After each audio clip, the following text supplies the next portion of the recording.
warahmatullahi wabarakatuh.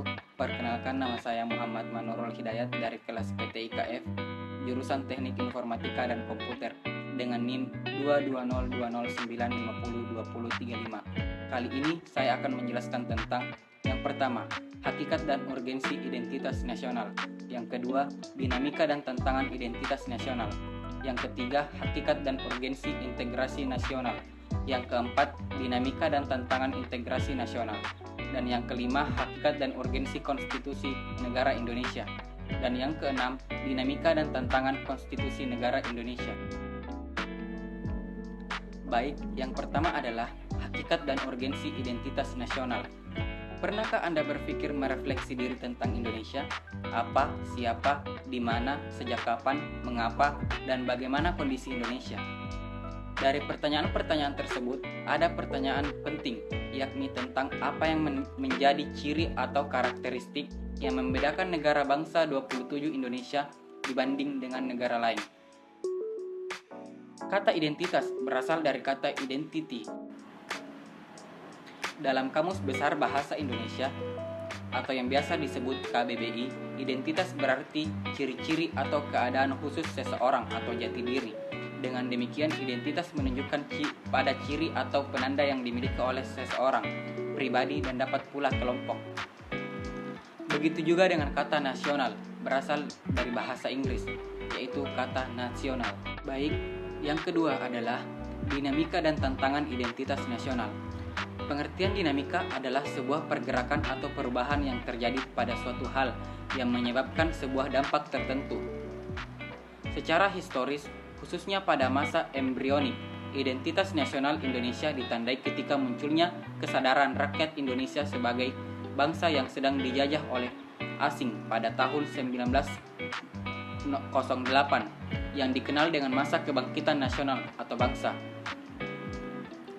Secara hukum internasional, de jure dan de facto, identitas nasional bangsa Indonesia dikukuhkan dengan Soekarno-Hatta memproklamirkan kemerdekaan bangsa Indonesia. Hal-hal yang biasa dilakukan di sosial media untuk mempertahankan, memperkokoh, dan menyebarluaskan identitas nasional misalnya adalah sebagai berikut. Mengunggah sebuah permasalahan yang berkaitan dengan identitas nasional untuk dijadikan pemantik dan bahan diskusi dengan warga dunia maya. Baik, yang ketiga adalah hakikat dan urgensi integrasi nasional. Pengertiannya adalah integrasi nasional adalah kesadaran identitas bersama di antara warga negara. Ini berarti bahwa meskipun kita memiliki kasta yang berbeda, agama dan daerah, dan berbicara bahasa yang berbeda, kita mengakui kenyataan bahwa kita semua adalah satu. Jenis-jenis integrasi politik: integrasi bangsa, integrasi wilayah, integrasi nilai, integrasi elit massa, integrasi tingkah laku, atau perilaku integratif. Secara istilah, kata integrasi nasional pada bahasa Inggrisnya merupakan national integration. Integration berarti kesempurnaan atau keseluruhan. Istilah ini berasal dari bahasa Latin integer, atau yang berarti utuh atau menyeluruh.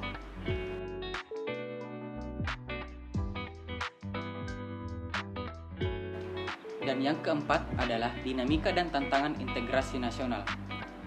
Pengertian dinamika dan tantangan integrasi nasional pada masa Orde Lama. Sesuai dengan tujuan dari semangat proklamasi kemerdekaan bahwa bangsa Indonesia merdeka ingin membentuk suatu negara yang berdiri di atas satu pondasi semangat persatuan dan kesatuan, sehingga mampu mewujudkan cita-cita Indonesia yang bersatu, berdaulat, adil, dan makmur bagi seluruh rakyat Indonesia. Dinamika dan tantangan integrasi nasional pada masa Orde Baru. Dalam upaya mewujudkan integrasi nasional Indonesia, tantangan yang dihadapi datang dari dimensi horizontal dan vertikal. Dalam dimensi horizontal, tantangan yang berkenaan dengan pembelaan horizontal yang berakar pada perbedaan suku, agama, ras, dan geografi. Dinamika dan tantangan integrasi nasional pada masa reformasi dan saat ini.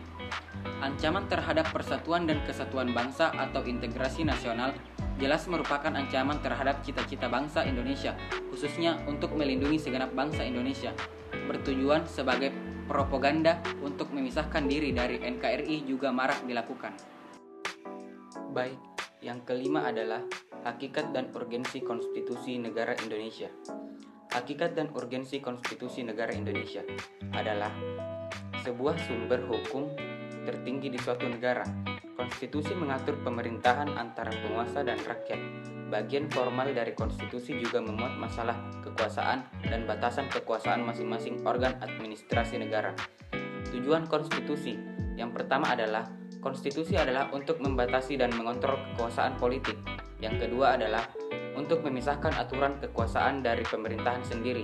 Yang ketiga adalah ingin memberikan aturan yang mengatur untuk pelaksanaan kekuasaan mereka. Selanjutnya adalah fungsi konstitusi dalam sebuah negara. Yang pertama, fungsi konstitusi adalah untuk membatasi kekuasaan. Yang kedua, fungsi konstitusi adalah sumber hukum negara yang tertinggi. Yang ketiga, fungsi konstitusi adalah piagam bagi lahirnya suatu negara. Yang keempat, tugas konstitusi adalah menentukan dan membatasi kekuasaan organ-organ negara. Yang kelima, fungsi pengaturan keseimbangan kekuasaan antar organ negara, dan seterusnya.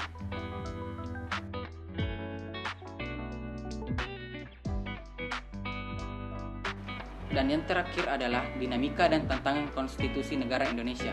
Dinamika konstitusi yang terjadi di Indonesia adalah sebagai berikut yang ada di infografis. Apa saja tuntutan reformasi?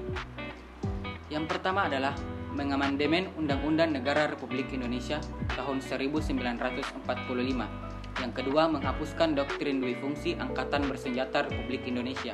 Yang ketiga adalah menegakkan supremasi hukum, penghormatan dan hak asasi manusia atau yang biasa disebut dengan HAM, serta pemberantasan korupsi, kolusi dan nepotisme.